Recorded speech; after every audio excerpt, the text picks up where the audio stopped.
Hi everyone, welcome back to your own academy, that is Achievers Academy.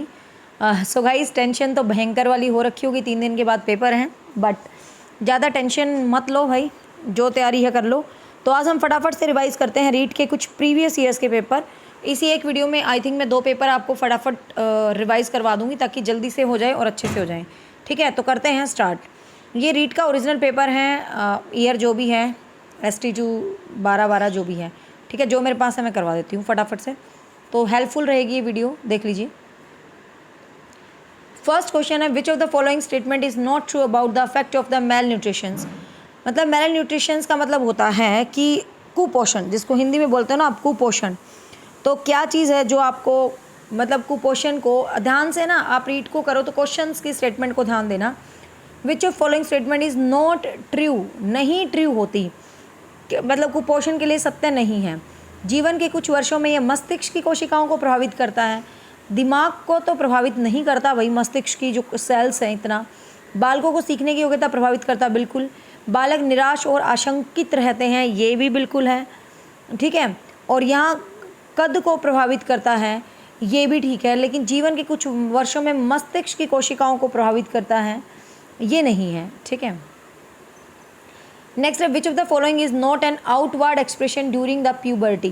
Puberty होता है जो वय संधिकाल होता है, वय संधिकाल इन द सेंस, वय संधिकाल होता है जब आपकी जो किशोर अवस्था होती है ना, और जो आपकी किशोर अवस्था होती है और जो आपका चाइल्डहुड होता है, उसके बीच का जो कनेक्शनिज्म होता है, that is called puberty time. तो वय संधिकाल में कौन बाह्य व्यक्ति अभिव्यक्ति नहीं है, मतलब कौन सी अभिव्यक्ति नहीं होती। सत्ता के प्रति विरोध बिल्कुल होता है। आपने देखा होगा जब हम टीनेजर्स में आते हैं, सत्ता इन द सेंस अपने पेरेंट्स भी तो हमारे लिए सत्ता के बराबर ही है ना, हम उनको अपोज करते हैं, ज़रूर करते हैं, ठीक है। शांति भी फैलाते हैं, आत्मनिर्भरता के लिए भी आग्रही होते हैं, सक्रिय खेलों के स्थान बैठे रहकर खेलना पसंद, ऐसा कुछ नहीं होता। तो आंसर रहेगा डी। नेक्स्ट है, निम्न में से कौन सा कथन मिडिल स्कूल स्तर पर विद्यार्थियों के विकास में सहमति नहीं रखता। मतलब मिडिल स्कूल पर कौन सा कथन है जो विद्यार्थियों के विकास में सहमति नहीं रखता, मिडिल स्कूल पर, वो आपको बताना है, ठीक है। अब देखिए, सामाजिक व्यवहार उत्तरोत्तर समवयस्क समूह के आदर्शों को प्रभावित करता है। The social behaviour is increasingly influence the peer group norms, बिल्कुल करता है भाई। इसने पूछा है कि नोट, ध्यान से क्वेश्चन की स्टेटमेंट देखना कि कौन सा नहीं मतलब मिडिल स्कूल के विद्यार्थियों के लिए कौन सा विकास सहमत नहीं रखता। तो सामाजिक, ये समवयस्कों को प्रभावित करते हैं भाई, बिल्कुल प्रभावित करते हैं। इस अवस्था में अधिकांश बालक तीव्र गति से वृद्धि प्राप्त नहीं करते, यही ऑप्शन मुझे गलत लग रहा है, क्योंकि आपको पता है इसी अवस्था में अधिकांश बालक तीव्र गति से हमारी वृद्धि होती है। जब हम एडोलसेंस में जाते हैं तो बहुत तीव्र गति से वृद्धि होती है। तो आंसर बी ही रहेगा इसका, बाकी इसी एज की क्वालिटीज़ हैं। ये PDF बाइलिंगुअल है, आपको मैं भेज दूँगी अचीवर एकेडमी की टेलीग्राम एप्लीकेशन पर, ठीक है। लिंक इस वीडियो के नीचे डाल देंगे। नेक्स्ट क्वेश्चन है, अधिगम एवं परिपक्वता के संबंध में कौन सा कथन सही है। Which is the right statement for learning and maturity. Learning और मैच्योरिटी के लिए आपको राइट स्टेटमेंट बतानी है, कौन सी है। यदि मानव विकास केवल परिपक्वता से होता तो मनुष्य केवल निम्नतम तक ही प्राप्त रह जाता, ठीक है। वंशानुक्रम, कौन सा स्टेटमेंट सही है बताना है आपको। वंशानुक्रम क्षमता की सीमा के कारण बालक एक निश्चित सीमा से आगे तक विकसित हो जाता है, मतलब with the limitation of heredity potential children can be develop beyond the certain limits, ये भी सही है। बालक विकास की दृष्टि से जब सीखने को तैयार नहीं है तो वह अधिक प्रयास द्वारा, ये भी सही है। बालक में अंतर्निहित शक्तियों को बिना विचारे, अब ध्यान से देखना, इसने क्वेश्चन पूछता है कि आपकी लर्निंग और मैच्योरिटी, उन दोनों का रिलेशनशिप के बारे में कथन पूछा है। बाकी तीनों देखो, बाकी तीनों में कहीं लर्निंग और मैच्योरिटी को कंपेयर ही नहीं कर रखा। फर्स्ट सेंटेंस में देखो ये क्या कह रहा है, यदि मानव विकास केवल परिपक्वता से होता, भाई मानव का विकास सिर्फ मैच्योरिटी से होता तो निम्नतम लेवल रह जाता। इट मीन्स इनडायरेक्ट ये क्या कहना चाहता है कि मैच्योरिटी से खाली कुछ नहीं होगा, लर्निंग बहुत ही ज़्यादा आवश्यक होती है। तो इसीलिए इसका आंसर रहेगा बच्चे ए।